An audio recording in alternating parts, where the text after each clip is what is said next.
Hello, this is legendary kicker and actor Chuck Norris, star of 2021 Christmas-adjacent film Invasion USA, on this very podcast. I am happy to introduce via my Cameo account, the good, the pod, and the ugly tackling my iconic kicking spectacle, Walker, Texas Ranger 4. Great Grandpa, wait! Oh, it's my great-grandson, Candy Bar. He handles my admin. They are covering Walker, a movie from 1987. What is this movie Walker about? A satire about 1980s American imperialism told through the prism of real-life William Walker and his attempted coup in Nicaragua in 1855. That sounds like... And that's where it ends. The cameo ends, but we spent so much of the Patreon podcast money on it that I figure is good as anything. Isn't Chuck Norris dead? Didn't he just die? Yeah, but we've been doing. No, he didn't die. He did it? I don't think so. Who just died? I don't think so. No, he brought heaven to earth. We love you, Chuck Norris. That's cinema, baby. Sonny Corleone was a Long Island tough, big eggplant energy, but it wasn't enough. Quattro lived in a belly, but he got one in the brain. My feet exploded, Nessie driving RoboCop insane. Clyde had a gun for fighting, Bonnie wanted one for fun. They was only 24 and 25, and she got 26 shots when they died. And there were squibs when they died. There were squibs when they died. Hello, and welcome to season 15 of The Good, the Pod, and the Ugly, a film podcast where we traditionally pair films from the filmography of notable actors and directors. But this season, season 15, we are not covering a human being, but a legendary film effect called The Squib. I'm sorry, this is Thomas. Thomas says that his name is Thomas. I'm Ken. And I'm Ryan. And we're not going to do the third person this whole episode. We're joined by somebody else. Jack. Who picked this Jack. movie? I did. This was a Jack pick. Yep. That's a Seinfeld reference. Is it really? Yeah, remember the video store? Gene picks from Vincent. He turns out to be a teenager. Uh-huh. Asks to bring fireworks, cigarettes, and Seinfeld podcast. Sorry. Yep, but this isn't a Chuck Norris nor a Seinfeld podcast. In fact, this is the last two episodes actually covering the special effect called The Squib. Listen back to previous episodes for what that might mean. And because we've been doing a temporal pincer movement, also listen back to other podcasts to know what that might mean. We are now squarely in the golden season, or the golden era, or the golden year, maybe even, of Squibs, 1987, with Walker by Alex Cox and RoboCop by Paul Verhoeven. This might be, but this is a great pairing. This might be the best pairing of the entire season, but we'll get into that, I guess. 87 was a hell of a year for Squibs. Yeah, I mean, okay, so the year 1987, because we're covering Walker this week. Next week, stick around for RoboCop. 87, we've covered on this podcast Throw Mama from the Train. Yeah. Wow. That was the DeVito directed, his directorial debut. Shannon was on that episode. We covered The Untouchables. Woo. That was whenever we were covering Costner as an actor prior to being a director. And Eric, who will be on next week, was on that one. Tough Guys Don't Dance, the Naylor episode. Jack was on that. The best. And earlier this season, came out in June of this year, of 87, Predator. Hell of a year. Well done, 1987. First time watching. My second time. The movie Walker. I saw it in 1988 on VHS. Wow. That's the last one I saw it. Jack, you picked it. What's your history with this? This is my second viewing, and according to Letterboxd, I watched it in about 2023, I think. Okay. Thomas? This is my second viewing. I had watched it after, I think we watched Repo Man, which I've always loved. So I rewatched this, and then earlier this year I rewatched Sid and Nancy. But I think back when we did the Repo Man episode, I quickly went out and got Walker. Yeah, that was also a side hustle episode with Emilio Estevez. We also did Men at Work. Yeah. What about you, Ryan? First time. First time. Right. Well, that's our episode. No, let's spend a little bit of time. Let's go and put, I don't know, cocks in our mouths for a little while. Jesus. How? What? I'm talking about Alex Cox. Uh-huh. This We can talk about this him. joke is going to extend to next week with one of the actors, isn't it? Buckle up. What's y'all's background with Alex Cox, or how do we feel about him? Because we could talk about reactions to a director, just not the film. As the senior member of this podcast, I saw Repo Man and Sid and Nancy, and then Walker. So I knew of him. I loved Repo Man, being a young teenager in the parlance of our times. And then, and then as we will get into, he kind of disappeared after Walker for a lot of reasons. One of those violating the strike. Mm-hmm. The strike that Oh, led is to that RoboCop right? 2 being written by Frank Miller and some other person. Let's see. In high school, with the goth punk crowd, Sid and Nancy was on regular rotation at parties and hangouts and stuff, so I saw that one many times. I don't think I saw Repo Man until college. What a depressing group of people to party with. I know, right?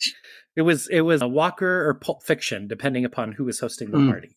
Or not Walker, excuse me, Sid and Nancy or Pulp Fiction, depending on who was hosting the party. And then I saw Repo Chick when that came out in the late aughts, maybe. Yeah. Mm-hmm. And that's it. Those are my histories with the Cox. yeah, Thomas, when we did Repo Man, it sounded like you had a strong, I don't want to say affinity, but you're a big fan of Cox.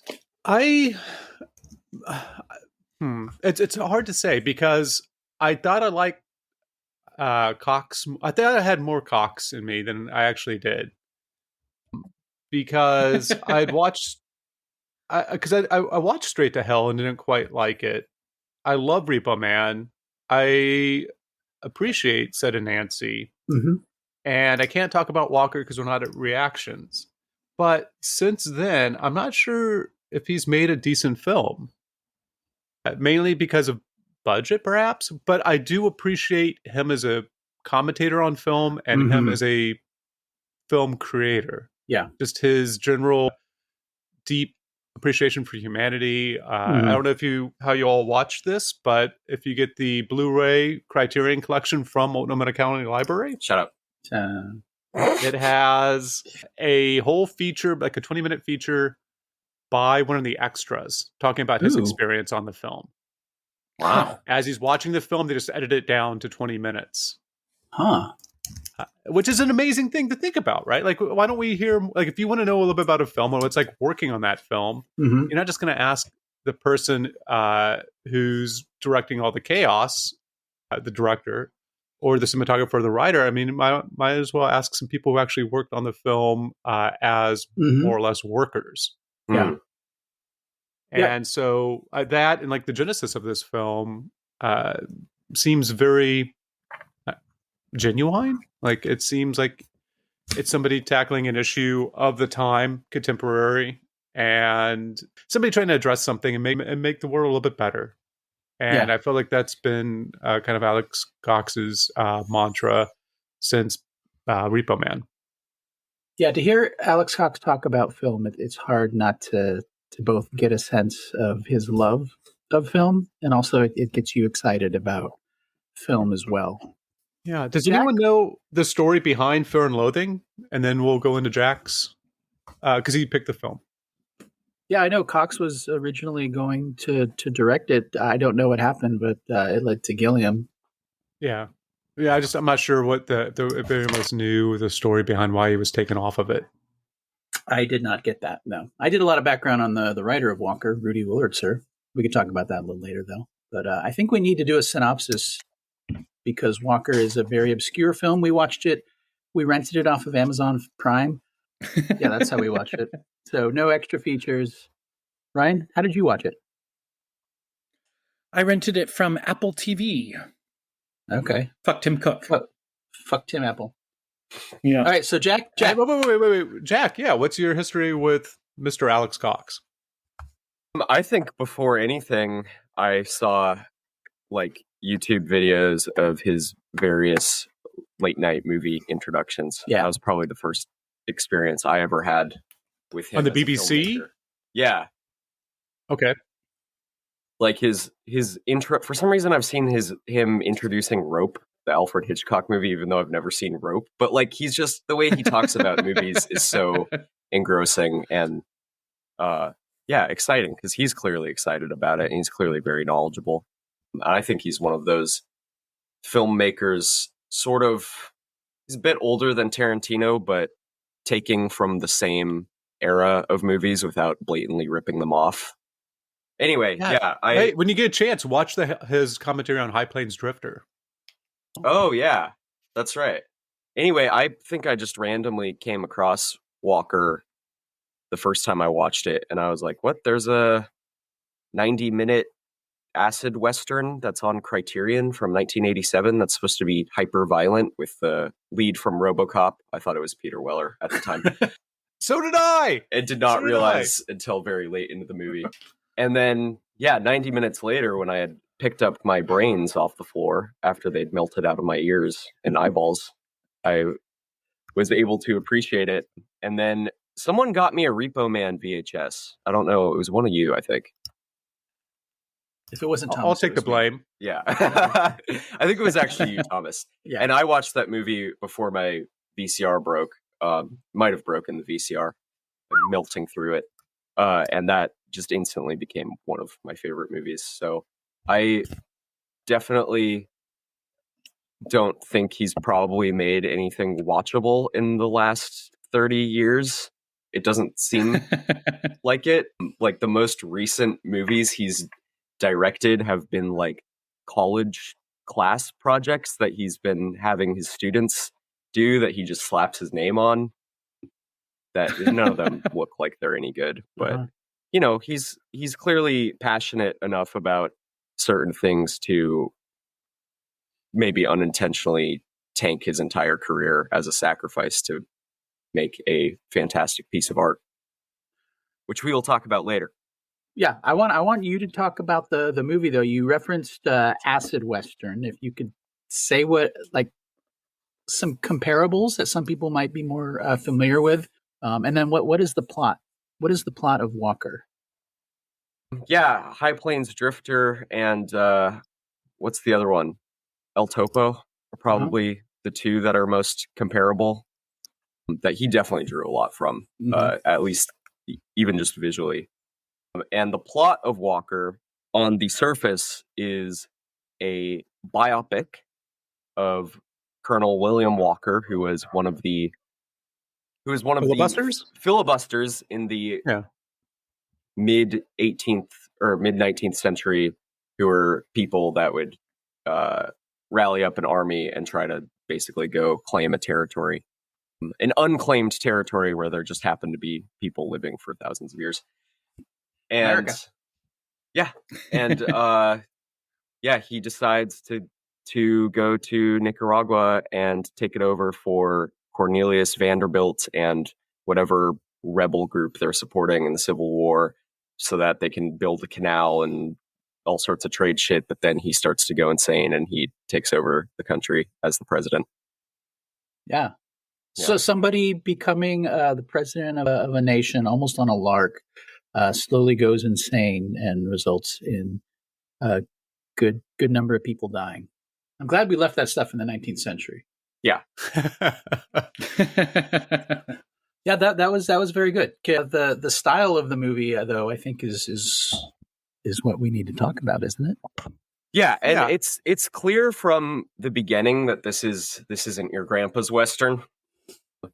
But stylistically, from the very beginning, it's much different than anything I was expecting the first time I watched it. And even the second time, having not seen it in a couple years, I was pretty blown away by how bizarrely filmed and edited this is from the beginning. But it does clearly ramp up towards the end, especially the last third. The movie just kind of falls apart as you're watching it and loses its mind in a fantastic way. That sounds like a reaction. But fantastic could be a descriptive in the sense of fantasia or fantasy. So I think that is why we'll allow it. I don't feel like I have to. I don't know why I have to police reactions so much. I don't either. I wish I could create something to substitute in for myself to police these reactions. Yep. Yeah, I mean, isn't this just a story about a grieving widow who travels to Central America and finds himself in a little bit of freedom?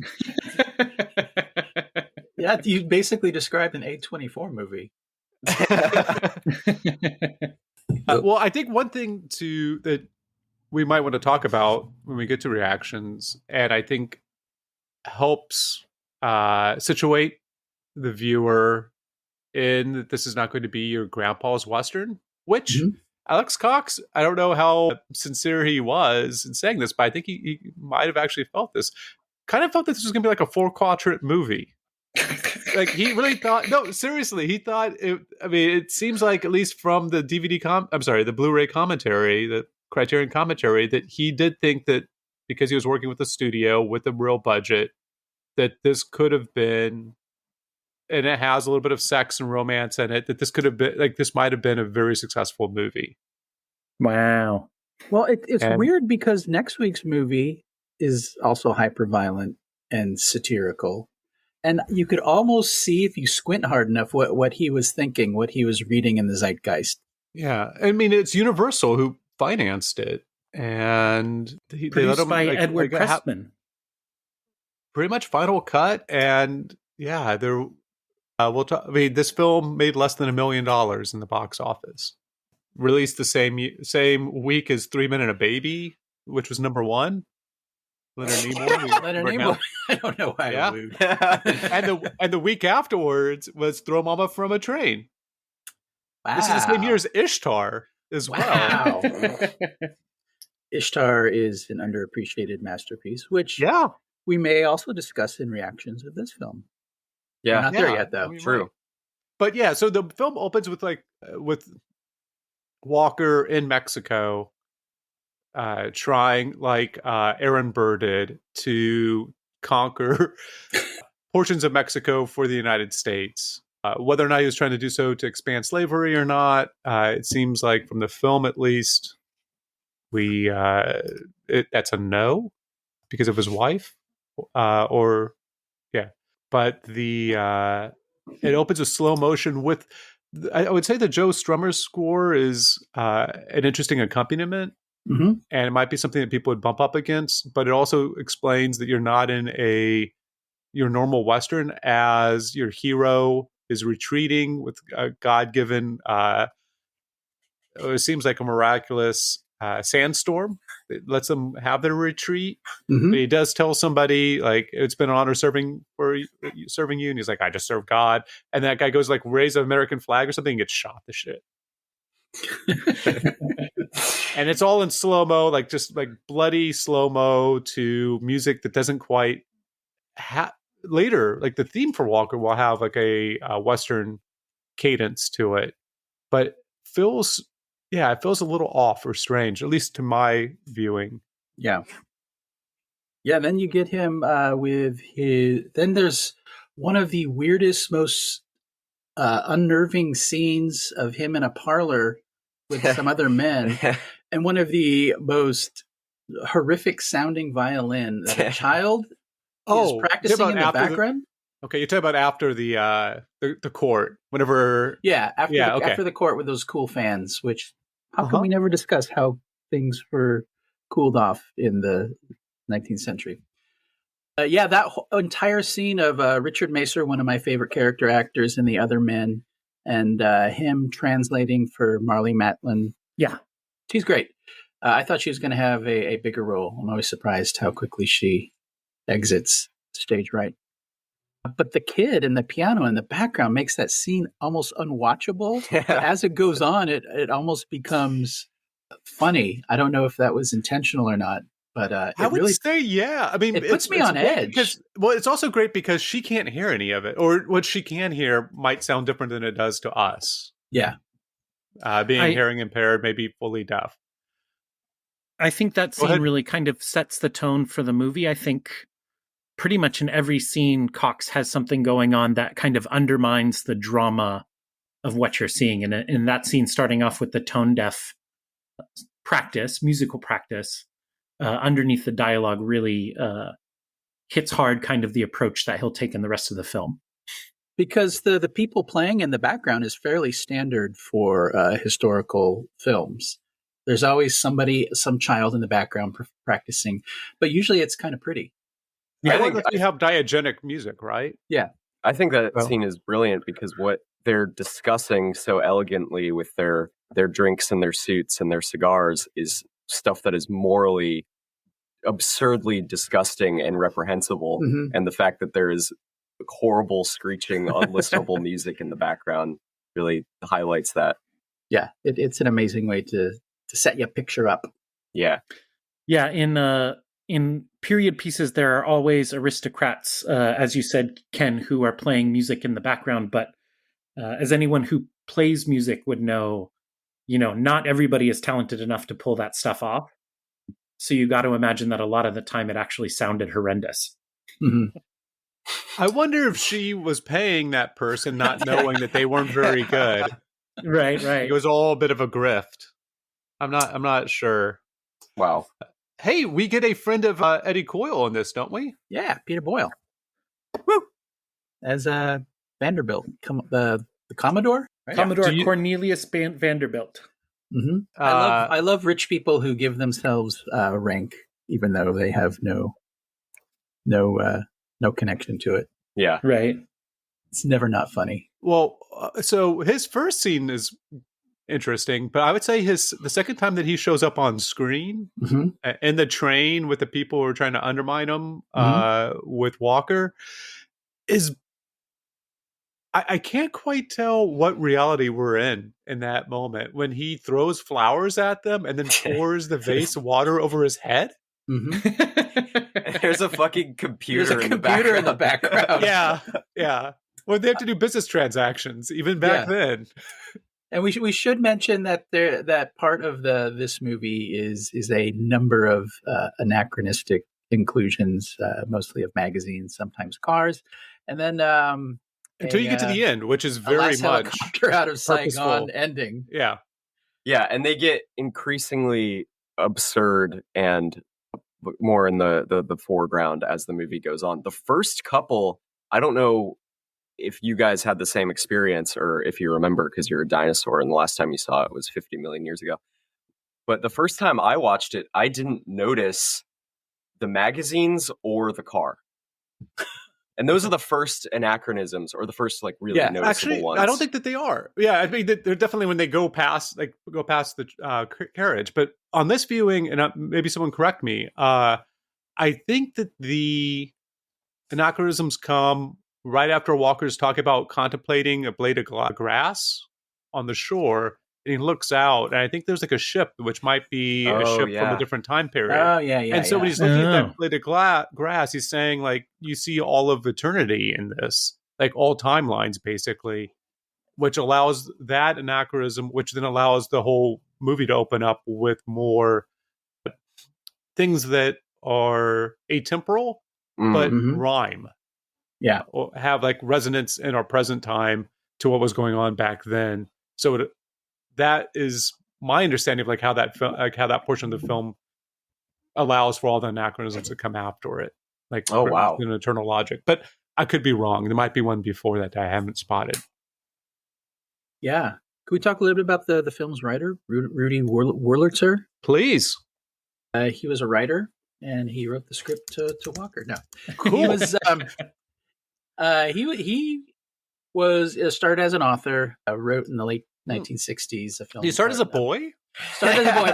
He wrote a novel called Nog, which was heavily influenced by Pynchon. And have you read it? No, I have not read it. I didn't even know. I just read all this morning. So from there, Monty Hellman, who was directing Two Lane Blacktop, one of the absolute greatest movies of the early 70s, didn't like the script and had read the book Nog and had him come. And he did a rewrite, and the rewrite was so popular, Esquire published the entirety of the script in one of their magazines, which is kind of weird to think about in 2025. From there, he worked with Sam Peckinpah on Pat Garrett and Billy the Kid, which, as we all know, turned out fabulous. Won all the Oscars, box office. Now, is that one movie or two movies? Pat Garrett, yeah. He after that movie, he wandered around a lot, wrote some more books, worked on screenplays that weren't produced. There is an anecdote that I want to believe is true, but sounds too good to be true, where in one of his wanderings, he was driving around New Mexico in 1977, thinking about the state of films because Star Wars had just come out, being very depressed. And he came across what looked like a film set, and it happened to be Sam Peckinpah making Convoy, classic. So he was like, oh, well, cool. So he went and found Peckinpah's trailer, knocked on the door, and walked in. And Peckinpah was lying there naked with a scantily clad nurse, both giving him an injection of vitamin B12 and a reach around. And Peckinpah, in his drunken state, looked at him, picked up a gun that was on a table and said, "Where the hell have you been?" Put the gun down and passed out. I want that to be true so much because it's so... I have a new fetish unlocked, I think. So did he write Sorcerer? No. Okay. But he wrote a script in the early 80s called, I think it was called Zemulon, a existential Western about a guy who has a tragic injury and then wanders most of the movie between life and death, leaving a trail of bodies behind him, psychopaths after him. And tons of people wanted to make it. It was rewritten into a terrible script that also didn't get made. Nick Cave, in his non-produced script for Gladiator 2, is heavily inspired by this script, if not outright ripping it off. And most importantly, Jim Jarmusch really wanted to make it with Wurlitzer, and they just couldn't agree on what the changes Jarmusch wanted in the script. A few years later, Jarmusch writes and directs Dead Man, which is the exact same story and plot of Wurlitzer's script with zero credit. Alex Cox, of course, says he should have sued his ass off. He totally ripped him off. Wow. Wurlitzer's still around. He's an old guy, still writes, lives in New York, not really in the movie business. Yeah. And he worked with Alex Cox a couple times in the 80s. Really liked him. They got along. I don't know if you can hear it, Ken, but Ryan's silence is trepidation that you might have pulled him into another Gareth Moran guy or hell. No, those are all true stories. I can only get away with one of those per season, so don't worry.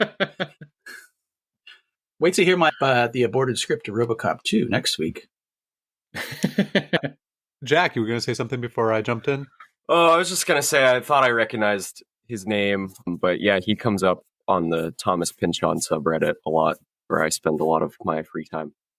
You should track down his book, Nog. Yeah, I'd like to give that a read. Apparently, I just looked it up. Apparently, Thomas Pynchon was a fan. Oh, okay. It all comes together. Yeah. He wrote a show called 100 Center Street in the early aughts that is 2 seasons long and all directed by Sidney Lumet. So that sounds very interesting. I like Lumet. I like legal shows. So I don't know why I was going to bring up Ed Harris, aside from that he's in this movie and he is not in the next movie. I guess because I thought Ken was going to talk about Knight Riders for 30 minutes or so. I know we have a limit on this episode, but I think that's what it was. Yeah, Ed Harris, prior to this film, had been in at least 2 films dealing with like border skirmishes or immigrants. Mm-hmm. Right, like he's in Borderline and he's in Under Fire prior to this, and The Abyss. You could put The Abyss in that category. That's after this. That's after this, but it's still kind of a border skirmish. So he might be trying to play a different role than he has in the other films, which I haven't seen though. So I was wondering if anyone knew anything about Under Fire. Well, Under Fire. He plays a CIA agent. He's a mercenary. Yeah, He's great in Under Fire. It's a completely different role. He's a little more charming. Yeah, Ed but Harris very is- similar. He's there. He's in Nicaragua actually to fight in the revolutionary war that the Sandinistas waged before Reagan got involved. So it's real. It rhymes with Walker, I think. Mhm. Oh, okay. Wow. Yeah. And I do know, I mean, we should probably talk about the production of the batshit insane production of this movie that could never, ever happen again. They use guano? Yeah. Good. Clever. But I do know that Ed Harris is anti-Contra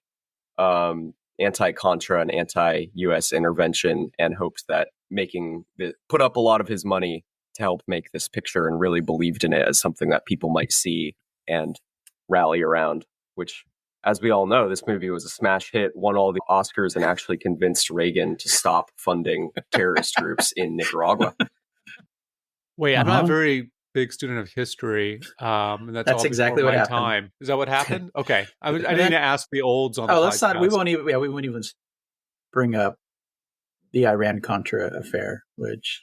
And he really believed in this movie too, and this is one of the just most glaring examples of cinema that I can think of cinema as something that's actually borderline revolutionary, and not just the theory of the picture, because there have been countless movies, and there still are, that, you know, try to say something or do end up saying something without really doing anything. But this is one of the only movies that, especially American movies of this era, with a big studio behind it, with big stars. I mean, it's unbelievable that this actually ended up doing something, even though it didn't end the war or convince anyone, and whatever. But it employed so many Nicaraguans and actually practiced what it's preaching during the production of it. It's completely remarkable and unprecedented, any movie I have seen before.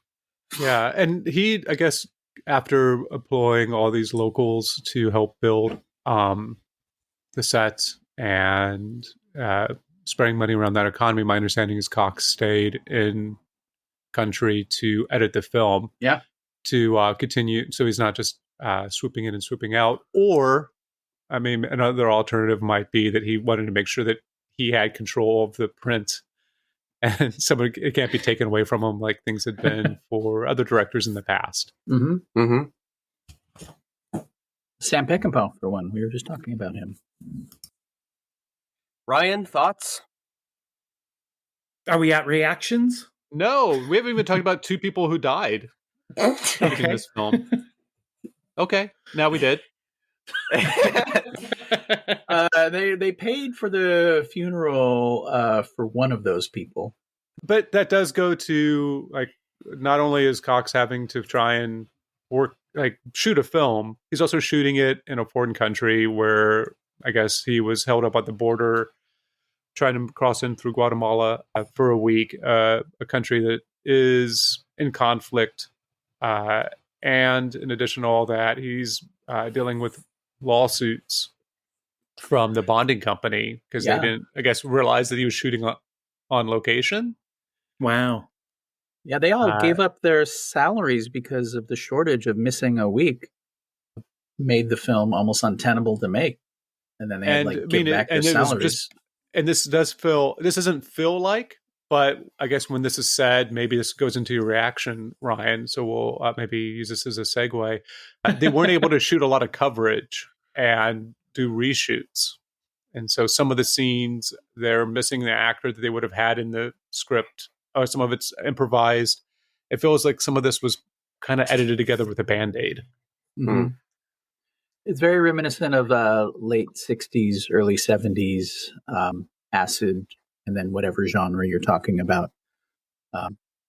Last movie is one that came to mind. But my first note was Peckinpah plus Altman, because the stuff going on in the background and the satirical portion of it with things that are not part of the foreground or not even part of the movie happening in the background were very reminiscent of like Altman's early 70s output. And then, of course, Peckinpah even has a gravesite when they're walking through one of the towns That says Mhm, Peckinpah. Oh yeah. Deeply, deeply indebted to Peckinpah and his brand of violence. Very bloody. Lots of squibs. Tons of Juicy squibs. Do you want to do squibs before we do reactions? Yeah. All right, let's do the fanfare or the guns and talk about squibs.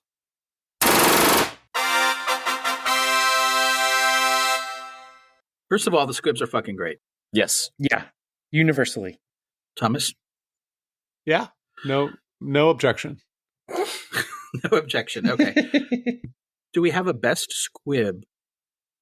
It has got to be when Walker, very hilarious little detail, by the way, he casually reaches over his shoulder and someone hands him his gun, shoots that guy in the head, and the blood sprays like out of the artery, out of the side of his forehead, Yes. onto the coffin that's standing up that he collapses back into. Yes. I'll go for Amazing. that. Guys? I liked when, and I didn't know this actor's name until I just looked it up, but there's an actor called Richard Edson. Uh-huh. He's a weird looking, very tall, very skinny guy. He's in Pee-wee's Big Adventure and Ferris Bueller's and Do the Right Thing. And he's part of Walker's maybe second army in the movie. And there is a scene at night where he runs up to Walker while they're being attacked. And he gets shot in the head and then he falls right into a coffin that's just sitting there, leaning against the side of the wall. And blood splashes everywhere. That was my favorite. I love that guy. Wish he got more time serving with Walker, but war's hell. I do have a worse squib, and that is not getting a squib when Walker gets killed at the end. Oh. I really liked that shot, and I actually misremembered it because early in the movie, his whole thing of manifest destiny and his brilliant strategy of just keep pushing forward and not even almost suicidally not caring if he dies. I always have misremembered that scene as them shooting at him and somehow missing and having to shoot him again. Because after they shoot him, he's still standing there for a good few seconds, which is reminiscent of him not being seemingly impervious to bullets earlier in the movie. So I think that works. I'm going to defend it. Okay. Yeah, I thought that worked too. Well, fuck you guys. Does anybody else have a worse squib than? Are there no bad squibs in this movie? I mean, the opening sequence when they're in Mexico, I mean, it's really a statement of how ridiculous these squibs are going to be compared to what we've seen before. And I think pairing these two movies, they both have a similar sense of over-the-top violence, which has us call into question our own enjoyment out of it. Yeah. And I think that these are two amazing endpoints to our whole squib season where the glorification of violence has been a little uneasy at times, but both of these movies are like, yeah, we know you love this shit, but isn't it fucking ridiculous? Well said. Well, thanks. That's my bit where I talk about both films, what they have in common, but they both star Peter Weller. I was going to say that until I realized it was Ed Harris. Night Rider himself. Okay. Reactions. Ryan, you've been awfully quiet, and I know you hate this movie. So let's hear Ryan's reactions. Yeah. Yeah, I thought it was god awful. I can see the Dennis Hopper and Godard influences there with the way the scenes are kind of played. I did not enjoy it as a piece of satire, even though Alex Cox and I share a lot of the same political beliefs, I think.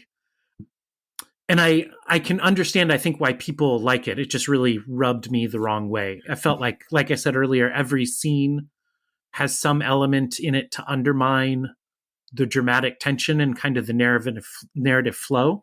And that just really stopped me from getting engaged. And then I know it's a silly thing, but I have a hard time enjoying movies where I can't sympathize or empathize with any of the characters. And this was certainly one where, particularly after Marlee Matlin gets it, there's just nobody to identify with that's emotionally compelling to me. And I think some of the satire did work, but it could have been, I felt it was repetitive. You could have fit it all into a few minutes. That's interesting because I almost could have called that. I think because Really? I don't know why I said this. Maybe you can help me, Ryan. But I said if you don't like To Live and Die in LA, you're not going to like this film. That's And it's I don't think, fascinating. and I know you didn't like To Live and Die in LA because of maybe the soundtrack, but also the lead actor you find repugnant. Yeah, But I can't I'm get down with wondering, Billy Peterson. but I'm wondering if does anyone else have like a sense that both of them have like a little bit of a vibe to them, or am I completely off base? Seeing some type of parallel between like if you don't like if somebody told me I don't like To Live and Die in LA, I would say, well, maybe don't watch Walker. No, I that's disagree crazy. because I Okay. hate To Live and Die in LA, and I love this movie. I can kind of see what you're getting at, but I don't know. Walker to me is one of those completely satisfying at every turn, just 90-minute 3-act pictures that I love. And To Live and Die in LA, to me, when I think back on it, it seems like it keeps going forever and ever and never ends. And it's so boring and it's the worst. Okay, well, Huh. maybe as the only one who loves both movies, there is a certain, I think, Walker as a character and Billy Peterson as a character throughout the entire movie are so sure and cocksure of themselves. But the more you watch, particularly Live and Die in LA, because I think it's such an effective genre piece on one level, that you don't see how terrible he is at his job. Walker is a similar character, but it's quite obvious from the beginning that he's completely unhinged. Right. So there is a little bit of undermining your expectations going in of what this hero is going to be. Okay. How's that? Interesting. Yeah. Yeah, so this is my second watch, and I think this is a film that I would love to watch with somebody who hasn't seen it before and experience them experiencing it for the first time. Mm-hmm. And that I usually say about all my favorite films, like Yeah. Harold and Maude and Do the Right Thing and Dog Day Afternoon. But unlike those other films, I don't feel like I want to watch it on my own. Interesting. It's only to watch it as somebody else is watching it for the first time that I would really be interested in watching it again. And I was trying to figure out why, and I think it's similar to maybe what Ryan's saying in that I don't fully get Harris's motivation, but in conjunction with, I don't really get the timeline and how events are affecting back onto what we're seeing. And his if he has any shift in character or not. I think there's a way of watching the film where he's just completely suicidal. Suicidal or just so sure of himself that No, I think there's a way he's... after his wife dies that he's suicidal. Like he does not care about anything, including why he would compromise on slavery and everything else that he compromises on. Yeah, there is something after Marlee Matlin's character dies, he starts talking a lot about God and like religious stuff that he didn't really do so beforehand, and that seems to really change how he interacts with the Nicaraguan situation. And so, yeah, because we don't actually see, like, we don't have statements of what he believes in a way that we, I guess I could find genuine, or like, there's, even though he's a bit of a mystery, which is fine, a little bit of a black box for your character, something about the film doesn't let me reside in the film because of that, unlike the other films that I like. And so I appreciate it. I like it. I think it's a masterpiece both in filmmaking and of film. But it's not. I think it loses a sense of rewatchability because of that. Interesting. That's a good point. And yeah. That's why I can understand how this could really work for someone, Thomas, because of that detachment that you're talking about. I mean, a lot of people really like that approach in art cinema. I sometimes like it quite a bit. It just did not work for me here.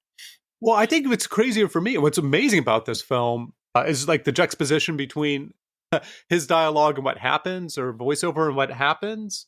But because most of, like, we have movies that tend to be about strong men, right? Strong men being like a term, but also strong male figures who might have a little bit of ambivalence, but are doing the right thing. Or the movie might have a little bit of relevance about them, but the movie's like, oh, is what they did okay given the trade-offs? And that's kind of the message that you're left with. Yeah. And this film does not do that. It does not. I mean, it allows for, like, I think the narrative's there of a biopic, and like, oh, we're going to watch an interesting character who might have some moral quandaries, and at the end, we're left to wonder, did they do the right thing or not? Mm-hmm. Right. And I don't think we're left with that at all in this film. And it's not a movie that is salacious about a monster. It treats itself like it's the other genre of film, but everything's fucking terrible. And it's like almost like taking that narrative of these films about, let's say, an Oppenheimer for you, Ryan, and putting it in and going the other direction with it, Right. as opposed to wondering, did they make a right decision? Instead, saying, no, this person is a monster. Mm-hmm. And we're still monsters today for following in the footsteps of that narrative. Yeah, and I mean, as a kind of primal scream from the left about how terrible the Reagan-Thatcher years were, I can certainly sympathize with Cox's approach, because it is, very aggressively critical of everything that was going on in 1980s foreign policy. And maybe at the time, if I was frustrated by how far right everything had gotten, this would have really hit hard for me. Well, the movie we're talking about next week does a similar thing, but within the language that we're more used to from, I don't want to say propaganda, but let's say propaganda, in the RoboCop movie. And this movie does not have enough of what maybe viewers were used to kind of smuggle it in like RoboCop does. Yes. And I think that's part of what I love about this movie, because so many movies, you have a lot of people in Hollywood is like a liberal enclave, as we hear in from mouthpieces on the right. But rarely do they make something that is so full-throated and there's no qualifications in the final product. Coming from a studio where you get the studio money and you just fucking go for it, and you're not saying something personal or weird, you're saying, you really hate this policy. This is where it comes from. This is why I hate it. And I think it's a glorious thing. It's obvious. That's why one of the reasons Alex Cox never made a studio movie again, because who the fuck would give him money to do that? Yeah, and it's a brilliant piece of both. It's a brilliant piece of self-sabotage on one level, but it's another thing of just being true, absolutely 100% true and authentic to your convictions, which in art is all you can really ask for, whether you like it or not. And it's really hard in movies, even with writer and directors, to find that. And it feels so authentic and it feels so good to see it, because, in this podcast, we watch so many fucking movies and so many of them are compromised on so many levels. Right. To see this it just feels refreshing, really, to watch it. Yeah, I can definitely see that. I think it's telling that Cox felt that the poor reaction the film got at the time was almost completely political. He dismissed, problems that people suggested about the narrative and the way it's told. And I think that's a little silly, but at the same time, if Letterboxd is to be believed, this has undergone a radical reappraisal and is considered a masterpiece by many. So maybe there was something to that. Criterion collection about it. Yeah, I'm very glad this movie exists, and I'm sorry it took almost 40 years to rewatch it, but maybe I'll get that Criterion. Somebody who hasn't been around for 40 years. Jack. Yeah. You picked this. Uh-huh. Ryan said some nonsense. I've said some things which are kind of mid. Let the listener know why they should watch this. Well, I think it's interesting that you said it's less rewatchable or something like that. Yeah. And I don't think that's the case. I've never found it hard to watch a movie where I don't sympathize with any of the characters. And I've never found, this is my second time watching this, but I'll probably watch it again many more times, because beyond if you agree with the politics or with the primal scream of an artist being really truly authentic or whatever you guys are saying, I just find it to be, as a movie, completely satisfying. If it didn't have any of the politics and any of the anachronisms and any of that stuff that I find totally brilliant, I would still love it just for the way it looks and the way it's edited and the music and Ed Harris's performance and the blood. If it were played completely straight and it were a biopic smuggling these ideas under its belt, I think I would love it just as much. But the fact that it is as good looking and as well designed and shot and edited and scored as it is, while also doing all of this crazy fucking shit that will never, ever, ever be done in an American movie ever again. This was the last one. I would challenge any of you. Mainstream studio film. Yeah. I think there's Natural no Born way. Killers is a similar approach. Maybe not as good to fans of this movie, but I think this is kind of what Stone is trying to do in Natural Born Killers. I would say not very good for fans of the movies. I love Natural Born Killers. I think you're right. But what I mean is also filming in a legitimate war-torn country that the U.S. is funding terrorist groups and making an anti-U.S. movie. It's just, it blows my mind. And it takes, a level of insanity or conviction or just balls to make something like this, and to make it as good as it is too. I mean, I could definitely see this being an unfinished movie or a lost movie or something where you guys are saying that they didn't have time to do pickups or reshoots or anything, but I really don't see any of the seams watching it because I just get so enveloped by the world it creates. And then I find it's fascinating that Walker is a real person. And while maybe Vanderbilt didn't hire him, whether or not there was any direct connection there or not, he was funded by Vanderbilt's rivals. That we had people, there was a time in the Americas where people from the States were going to Central America trying to take over that country. Mm-hmm. Right. Private citizens trying to do that is just really hard to fathom, given the world that we live in today. And it had, I'm sorry to interrupt, Thomas. Go on. Oh no, just that you could send Dutch's team in from Predator to a country and take over that country. It just seems wild for the idea of I guess what a state was at the time. Lincoln didn't have Secret Service at the time, right? It was a Pinkerton detective agency, but even then, you could walk up to the president and shake their hand. Right.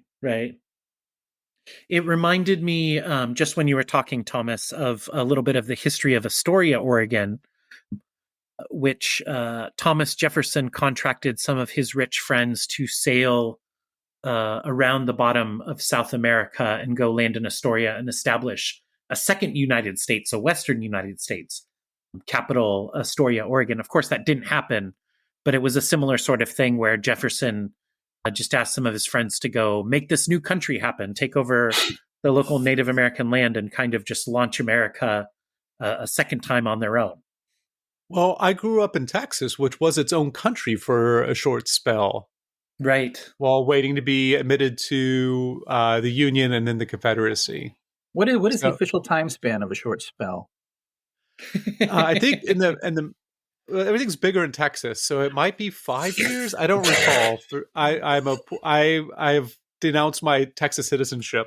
Thomas, earlier you said something about the Walker character not believing in anything, and I find that interesting. Oh, I wonder if he is nihilistic at the end or if he still believes what he's saying, because there is the honest, the film itself shows the great ironies of singing Onward Christian Soldiers as they walk out and are getting shot. But also there are moments where they say something like, when they're going to push off to go to leave, they say something about brave men, where all these brave men are joining our forces for the noble pursuit of whatever. And they're just pushing and shoving, and they're just unwashed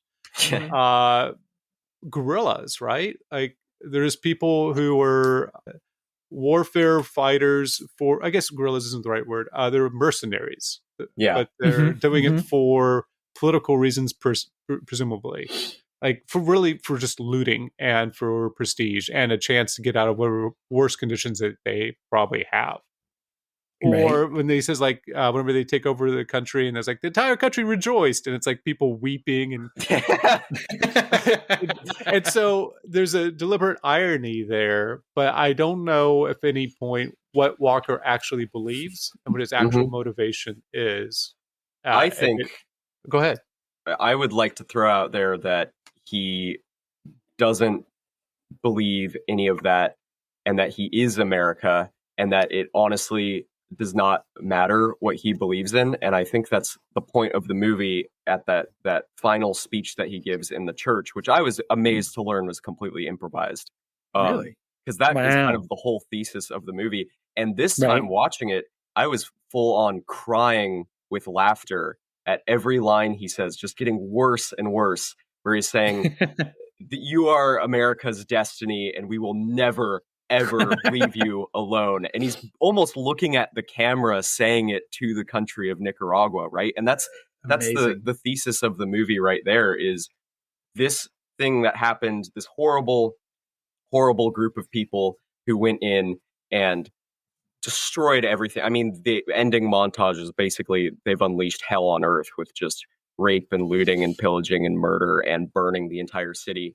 All of that happened, we can put that behind us. That happened, a century and a half ago. The exact same thing now is happening again, and it's being controlled by people who don't actually really believe in anything they're doing, right?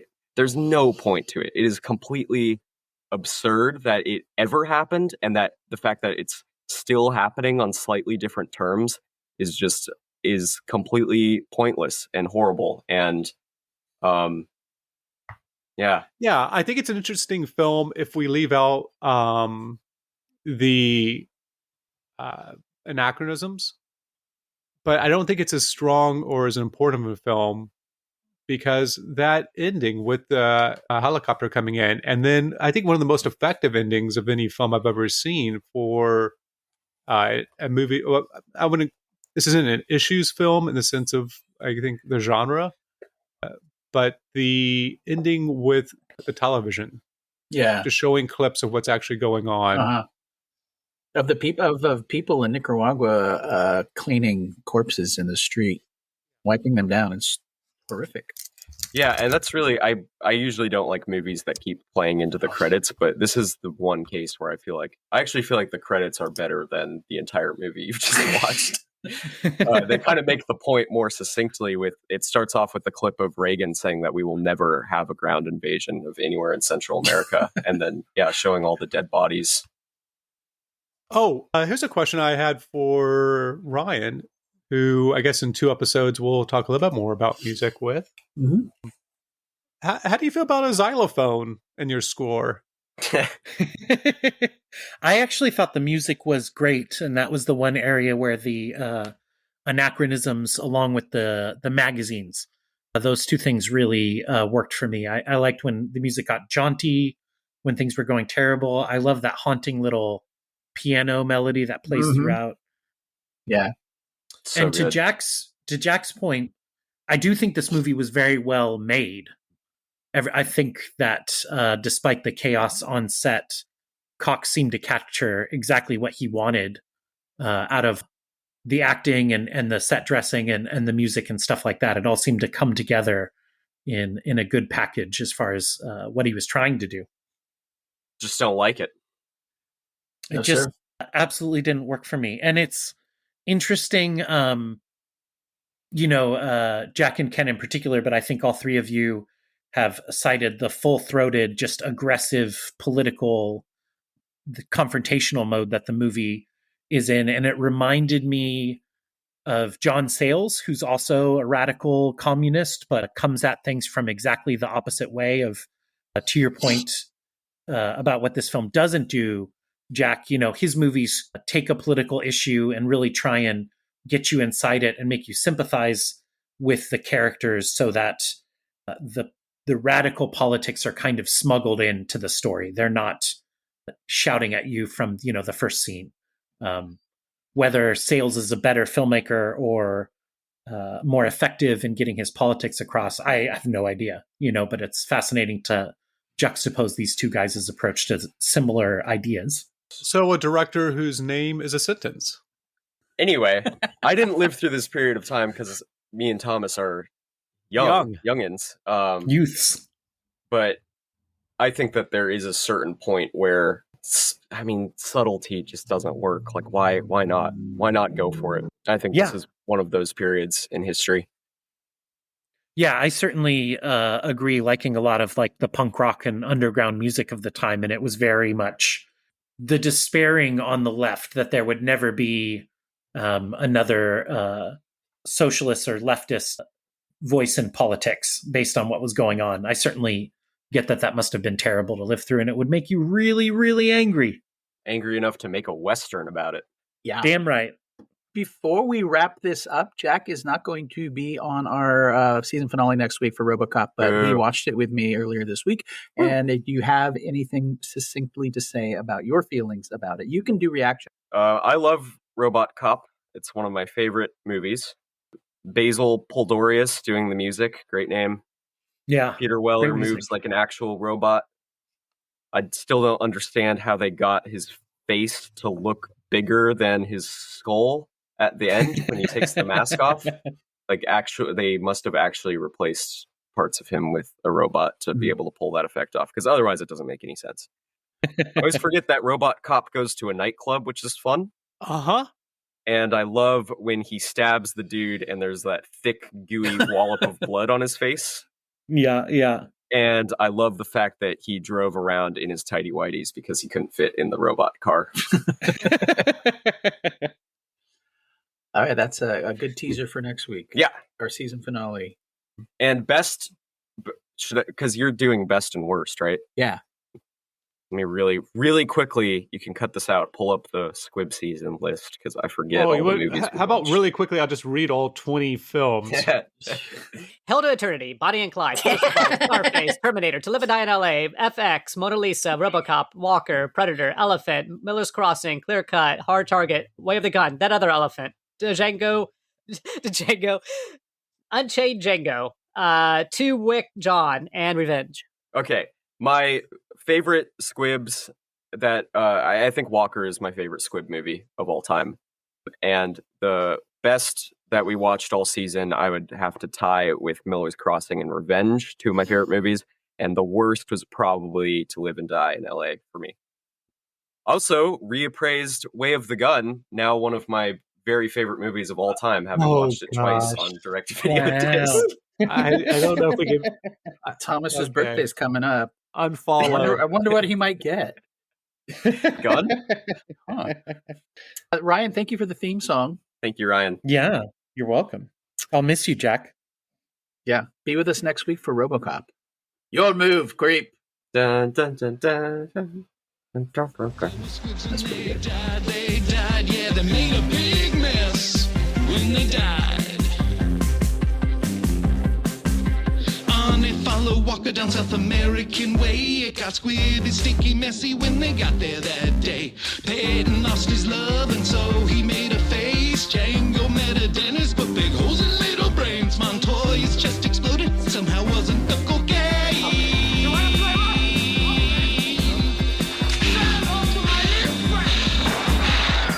And there were squibs when they died. There were squibs when they died. Squibs when they died. There were squibs when they died. Yeah, they made a big mess. And then they